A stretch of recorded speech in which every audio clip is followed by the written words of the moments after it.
Hello everyone, welcome to my channel Mohit sir's lecture. बच्चों, आज मैं आप लोगों के लिए क्लास 9th से जो आपका चैप्टर है 6th chapter lines and angles, उसमें एनसीईआरटी की एक्सरसाइज 6.3 लेके आया हूं। इसमें मैं आपको आज सारे क्वेश्चंस कराऊंगा जो बचे हुए हैं। 1 to 5 क्वेश्चन, 5 क्वेश्चन आपके बचे हुए हैं। 6th क्वेश्चन मैंने पहले ही अपलोड कर दिया है इस एक्सरसाइज का, बहुत इंपॉर्टेंट क्वेश्चन है वो प्रूविंग का। आप वो मेरी प्लेलिस्ट में पहले ही देख सकते हैं। चलिए तो स्टार्ट करते हैं आज की ये वीडियो। देखिए, पहला क्वेश्चन दिया हुआ है sides QP and R Q. Students, ये जो साइड क्यूपी है और आर क्यू है, इसको प्रोड्यूस किया गया है, are produce to points S and T respectively. इसको एस और इसको टी पॉइंट तक रेस्पेक्टिवली प्रोड्यूस किया है। ये वाला एंगल आपको दिया हुआ है 135 और ये दिया हुआ है 110। तो आपको फाइंड करना है एंगल पी आर क्यू, यानी कि ये वाला एंगल आपको फाइंड करना है। बहुत सिंपल है, स्टार्ट करते हैं तुरंत। देखिए, यहां पे सबसे पहले गिवन लिख लेंगे जो हमें दिया हुआ है, एंगल एस पी आर 135 और angle P Q T 110 degree. ठीक है, उसके बाद हम लिखेंगे टू फाइंड। हमें क्या फाइंड करना है? हमें फाइंड करना है एंगल पी आर क्यू। चलिए स्टार्ट करते हैं। देखिए बच्चों, दो प्रॉपर्टी लग जाएंगी इसमें बहुत आराम से, ये वाला और ये वाला। इन दोनों एंगल्स का सम कितना होगा? 180 डिग्री। हम लिखेंगे angle S P R plus angle R P Q 180 degree bye linear pair of angles. Students, S P R कितना दिया हुआ है? 135 degree. Angle R P Q हमें निकालना है 180। एंगल आर पी क्यू कितना आ जाएगा यहां से? 45। जब ये उधर ट्रांसपोज होगा तो माइनस हो जाएगा 45 डिग्री आर पी क्यू। अब देखिए, ये 45 आ गया। स्टूडेंट्स, आपने एक्सटीरियर एंगल प्रॉपर्टी पढ़ी हुई है? अगर नहीं पढ़ी है तो प्लीज पहले आप मेरी प्लेलिस्ट में एंगल सम प्रॉपर्टी देख लीजिए, एक्सटीरियर एंगल प्रॉपर्टी देख लीजिए। एक्सटीरियर एंगल प्रॉपर्टी क्या कहती है कि किसी भी ट्राइंगल में अगर एक साइड को बाहर की तरफ प्रोड्यूस किया जाए तो ये जो एक्सटीरियर एंगल होता है वो इक्वल होता है इन दो ऑपोजिट इंटीरियर एंगल्स के सम के। यानी कि ये जो 110 है वो इसके और इसके दोनों के सम के इक्वल होगा। This is called exterior angle property. तो मैं वही लगाने वाला हूं क्योंकि मुझे ये मिल चुका है, ये निकालना है। तो मैं लिखूंगा now angle P Q T. Students, naming ठीक से दीजिएगा। पी क्यू टी, ये वाला एंगल जो होगा वो Q P R plus angle P R Q, इन दोनों के सम के इक्वल होगा। रीजन में लिखेंगे एक्सटीरियर एंगल प्रॉपर्टी, रीजन में। ठीक है, ये कितना दे रखा है? 110।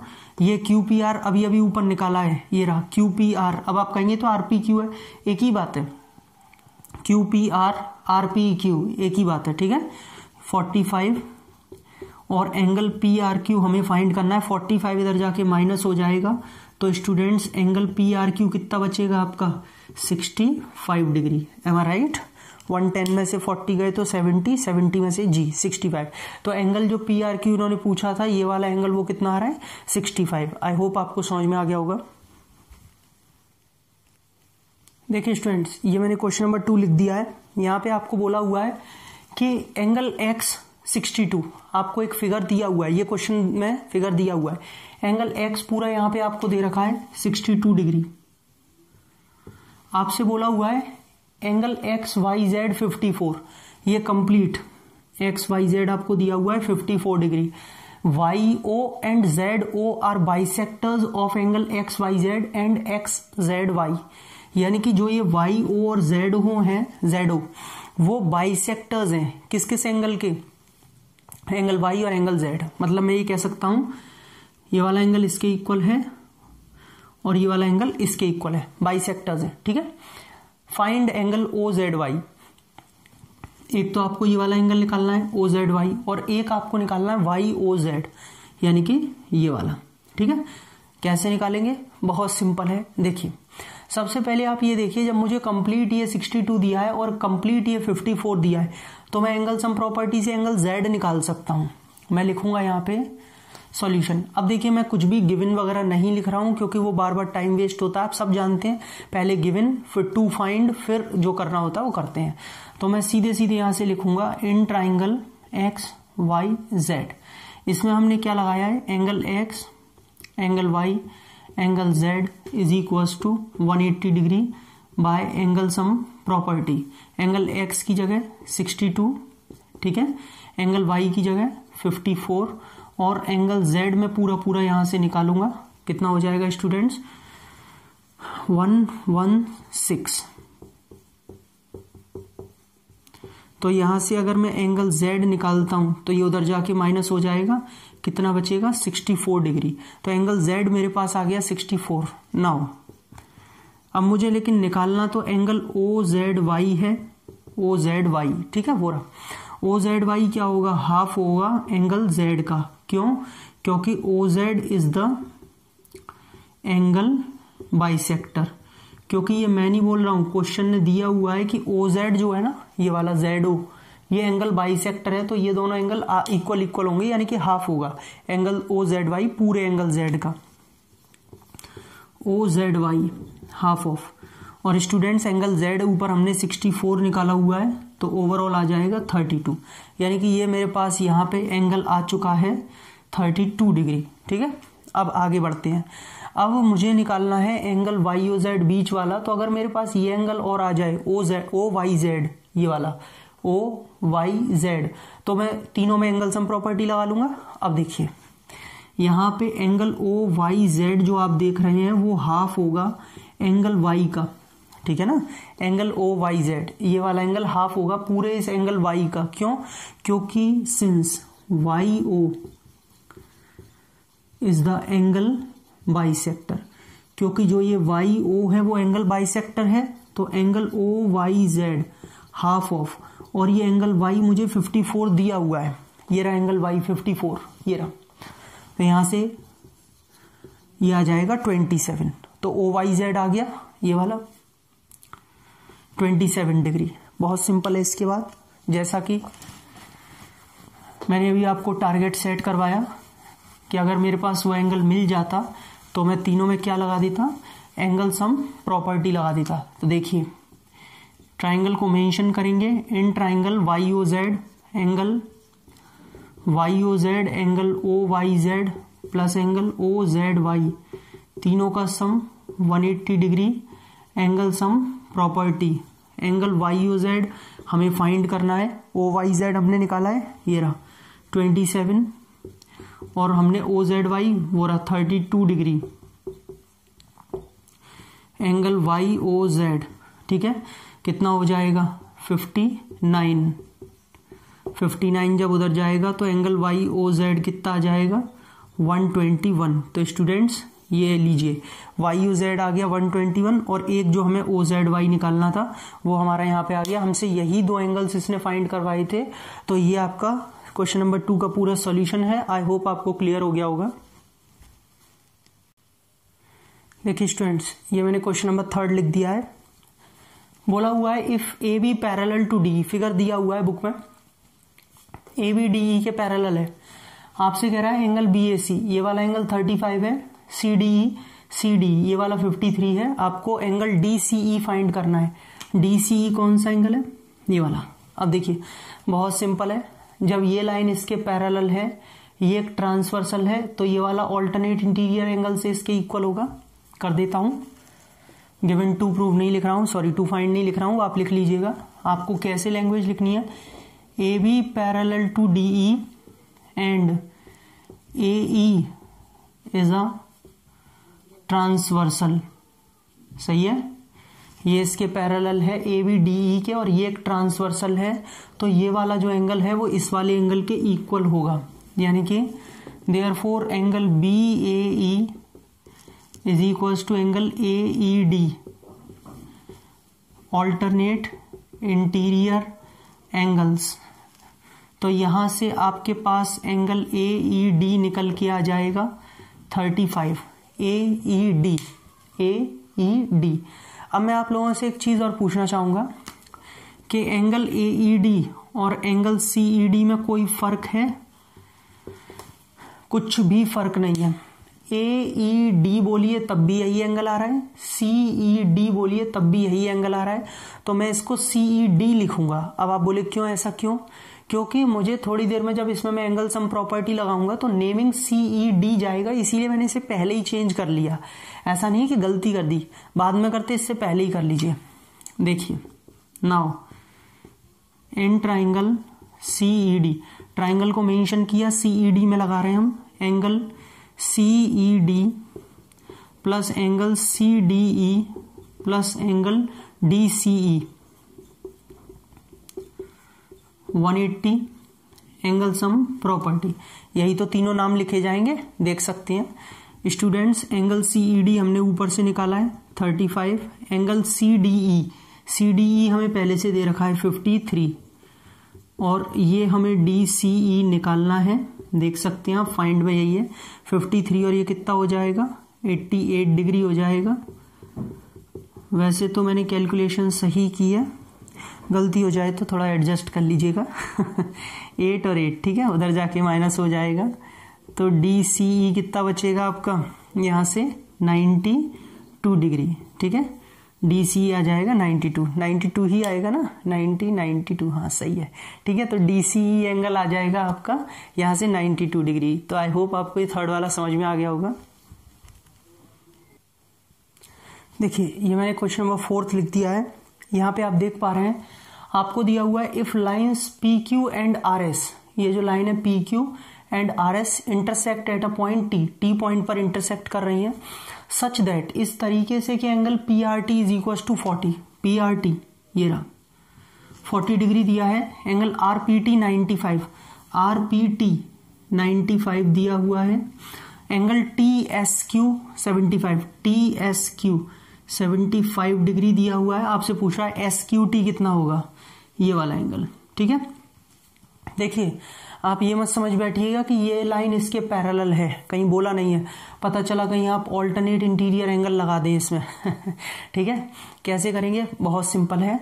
आप सबसे पहले ये एंगल फाइंड कर लीजिए एंगल सम प्रॉपर्टी से। मैं लिखूंगा इन ट्राइंगल PRT में क्या है, angle PRT plus angle RPT plus angle PTR is equals to 180 degree by angle sum property. चलिए PRT कितना दिया हुआ है 40 डिग्री, ये कितना दिया हुआ है 95 डिग्री, एंगल PTR कितना दिया हुआ है, वही तो निकालना है, ठीक है, वही तो निकालना है। 95 और कितना हो जाएगा 135, 95 और 40 135, उधर जाके माइनस होगा, तो 135 को माइनस करेंगे तो मुझे भी पता है और आपको भी कि ये 45 आ जाएगा, तो PTR आ गया 45। अब जब ये 45 आ चुका है तो ये वाला एंगल भी 45 ही होगा, क्यों, एंगल STQ, जो एंगल STQ है ना, एंगल STQ ये वाला एंगल इसी के PTR के इक्वल होगा, वर्टिकली अपोजिट एंगल होगा ना। तो एंगल STQ आपके पास निकल के आ जाएगा, PTR कितना निकाला है 45 डिग्री, तो STQ भी आ गया यहाँ पे ये 45। अब क्या करना है, फिर से हम लगाएंगे इन ट्राइंगल STQ में angle STQ plus angle TSQ plus angle SQT या TQS, एक ही बात है, ठीक है, SQT, तीनों का सम होगा 180 degree by angle sum property. Clear है, एंगल सम प्रॉपर्टी फिर से लगा दो, इन तीनों एंगल्स को ऐड करके 180। STQ कितना निकाला है ऊपर 45 डिग्री, एंगल TSQ कितना है, TSQ है आपके पास, TSQ बिल्कुल है, दिया हुआ है, ये रहा 75 डिग्री, और एंगल SQT हमें निकालना है। तो स्टूडेंट्स यहाँ से 75 45 कितना हो जाएगा 120, जब 120 उधर जाएगा तो मेरे हिसाब से SQT आ जाएगा 60 डिग्री। सही है, तो SQT ये लीजिए निकल के आ गया जो उसने पूछा था 60 degree. This is the solution of question number 4। I hope आपको क्लियर हो गया होगा। देखिए स्टूडेंट्स, ये क्वेश्चन नंबर 5 है, ये आप देखेंगे सभी। यहाँ पे आपसे बोला हुआ है कि PQ परपेंडिकुलर टू PS, ये जो PQ है वो इस PS पर परपेंडिकुलर है 90 डिग्री। आपको दिया हुआ है PQ पैरेलल टू SR, जो ये देख रहे हैं आप PQ वो इस SR के पैरेलल है। एंगल एस क्यू आर ये दिया हुआ है 28, क्यू आर टी ये दिया है 65। आपको एक्स और वाई की वैल्यू फाइंड करनी है, एक्स और वाई की। देखिए बहुत सिंपल है। मैंने एक एक्सटीरियर एंगल प्रॉपर्टी बताई थी आपको कि अगर कोई ट्राइंगल है, सपोज एस क्यू आर ये एक ट्राइंगल है, इसकी साइड एस आर को आगे प्रोड्यूस किया है, दिस इज एक्सटीरियर एंगल। तो ये एक्सटीरियर एंगल इस वाले 28 और इस वाले, इन दोनों एंगल्स के सम के इक्वल होगा। एक्सटीरियर एंगल प्रॉपर्टी यही तो कहती है, exterior angle is equal to sum of two opposite interior angles. ठीक है, तो मेरे पास यहां से ये एंगल निकल के आ जाएगा। सबसे पहले मैं यही करूंगा, मैं यहां पे लिखूंगा in triangle S Q R. Students triangle को मेंशन जरूर कर दें आप किस वाले के लिए ले रहे हैं, एस क्यू आर। उसमें जो एक्सटीरियर एंगल है, exterior angle Q R T, वो इक्वल है angle S Q R plus angle Q S R, और प्रॉपर्टी का नाम एक्सटीरियर एंगल प्रॉपर्टी। ठीक है, उसके बाद में यह हमें दिया हुआ है 65 डिग्री, यह हमें दिया हुआ है 28 डिग्री, तो मैं क्यू एस आर निकाल लूंगा। जब ये इधर जाएगा तो माइनस का हो जाएगा, तो क्यू एस आर फाइनली बचेगा कितना, 37 डिग्री। ठीक है, क्यू एस आर आ गया मेरे पास 37, ये वाला। मैं 2 मिनट के लिए लिख देता हूं, याद के लिए 1 मिनट, गलती से 35 लिख गया, 37। ठीक है, ये अब आप थोड़ा ध्यान से देखेंगे तो जब पी क्यू एस आर के पैरेलल है और एस क्यू एक ट्रांसवर्सल है, तो ये वाला एंगल एक्स के इक्वल होगा, alternate interior angle. Now P Q parallel to S R and S Q is a transversal. तो स्टूडेंट्स अगर ऐसा होगा तो एंगल क्यू एस आर जो है वो एंगल एक्स के इक्वल होगा। डायरेक्टली एक्स लिख देता हूं, डिनोट कर रखा है उन्होंने, क्योंकि ऑल्टरनेट इंटीरियर एंगल। तो क्यू एस आर तो हमने ऊपर निकाला है 37, तो हमारे पास एक्स आ जाएगा 37 डिग्री। ठीक है, इतना होने के बाद में अब मुझे वाई निकालना है। सिंपली मैं ट्राइंगल पी क्यू एस में ले लेता हूं, in triangle P Q S. ऐसा क्यों, इसमें क्या लगा लिया, देखिए इधर कर देता हूं, angle P Q S plus angle Q P S plus angle Y is equal to 180 degree, angle sum property. मैं एक बार फिर से दिखा देता हूं, पी क्यू एस ये वाला, क्यू पी एस ये वाला, और वाई, वाई क्यों, ये वाला, इन तीनों एंगल्स का सम 180 डिग्री होगा एंगल सम प्रॉपर्टी से। पी क्यू एस हमारे पास कितना है, एक्स जो अभी अभी हमने निकाला है 37, ये कितना है 90, वाई हमें निकालना है। स्टूडेंट्स 90 और 37 कितना, 127। तो 127 जब इधर जाएगा तो कितना बचेगा, 53 डिग्री। तो लीजिए ये आ गया y की जगह 53 डिग्री, x आ गया 37 डिग्री। तो ये बच्चों दोनों आप लोगों के जो यहाँ पे वैल्यूज निकल चुकी हैं। स्टूडेंट्स ये पूरी एक्सरसाइज 6.3 फिनिश होती है। अब आप कहेंगे सर एक 6th क्वेश्चन तो रह गया लास्ट। बेटा 6th क्वेश्चन मैंने पहले ही अपलोड कर दिया है, आप मेरी प्लेलिस्ट में चेक कर सकते हैं। इसी लाइंस एंड एंगल्स की मैं 6th क्वेश्चन में बहुत पहले ही अपलोड कर चुका हूँ। तो आज ये चैप्टर एनसीईआरटी से लाइंस एंड एंगल्स पूरा का पूरा खत्म हो गया, एनसीईआरटी कंप्लीट कर दी। और अगर आपको वीडियो अच्छी लगी हो तो प्लीज़ वीडियो को ज़रूर लाइक करें, ज़्यादा से ज़्यादा शेयर करें और मेरे चैनल को सब्सक्राइब कर लीजिए, बेल आइकन को हिट कर लीजिए ताकि आपको सारे नोटिफिकेशंस मिलते रहें। और मैं अपने डिस्क्रिप्शन में अपने सारे पेजेस का लिंक दे दूंगा, Instagram page, Facebook page, Unacademy page, जहां आप मुझे ज्वाइन कर सकते हैं। तो अगली वीडियो बहुत जल्द। Thank you so much.